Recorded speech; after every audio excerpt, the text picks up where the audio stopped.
പ്രതിപക്ഷം അഴിമതി ആരോപണം ശക്തമാക്കുന്നതിനിടെ കഞ്ചിക്കോട് ബ്രൂവറിക്ക് സർക്കാരിന്റെ പ്രാഥമിക അനുമതി 600 കോടി മുതൽ മുടക്കുള്ള പദ്ധതി 4 ഘട്ടങ്ങളായി നടപ്പാക്കും.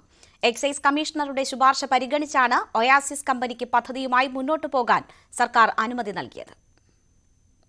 മധ്യപ്രദേശ് ആസ്ഥാനമായ ഒയാസിസ് കമ്പനിക്ക് പാലക്കാട് കഞ്ചിക്കോട് ബ്രൂവറി തുടങ്ങാനാണ് സർക്കാർ അനുമതി നൽകിയത്.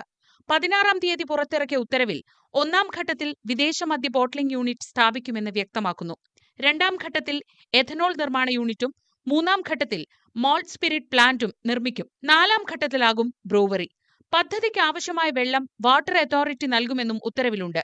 പദ്ധതി ജലചൂഷണത്തിന് വഴിവെക്കുമെന്ന വിമർശനങ്ങൾക്കിടെ മഴവെള്ള സംഭരണി സ്ഥാപിച്ച് ജലചൂഷണം ഒഴിവാക്കാമെന്നും ഉത്തരവിൽ പരാമർശമുണ്ട്. സ്ഥാപനത്തിന് ആവശ്യമായ അസംസ്കൃത വസ്തുക്കളിൽ കേരളത്തിൽ ഉൽപ്പാദിപ്പിക്കുന്ന കാർഷിക വിളകൾ അടക്കമുള്ളതിനാൽ പദ്ധതി കാർഷിക മേഖലയ്ക്ക് ഗുണം ചെയ്യും.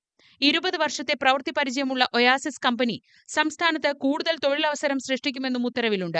അതേസമയം പദ്ധതിക്ക് പിന്നിൽ വൻ അഴിമതിയുണ്ടെന്ന് പ്രതിപക്ഷം ആവർത്തിച്ചു. ഒയാസിസ് ഡൽഹി മദ്യനയ അഴിമതി കേസിൽ ഉൾപ്പെട്ട കമ്പനിയാണെന്നും പ്രതിപക്ഷം ആരോപിക്കുന്നു. ഡൽഹി മദ്യനയ അഴിമതി കേസിൽ പെട്ട കമ്പനിയാണ്. ഈ കമ്പനിയുടെ ഉടമയെ അറസ്റ്റ് ചെയ്തിട്ടുണ്ട്. ആ കേസിൽ പെട്ട് കിടക്കുകയാണ്. Ethanol plant, multi field distillation unit, IMFL bottling unit, brewery plant, അതുപോലെ wine plant, brandy plant, spirit plant, ഇതൊക്കെ കൊടുത്തിരിക്കുകയാണ് ഇതിന്റെ മറവിൽ.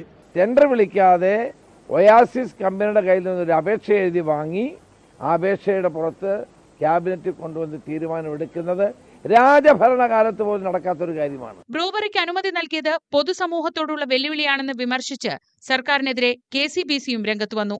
ന്യൂസ് 18 തിരുവനന്തപുരം.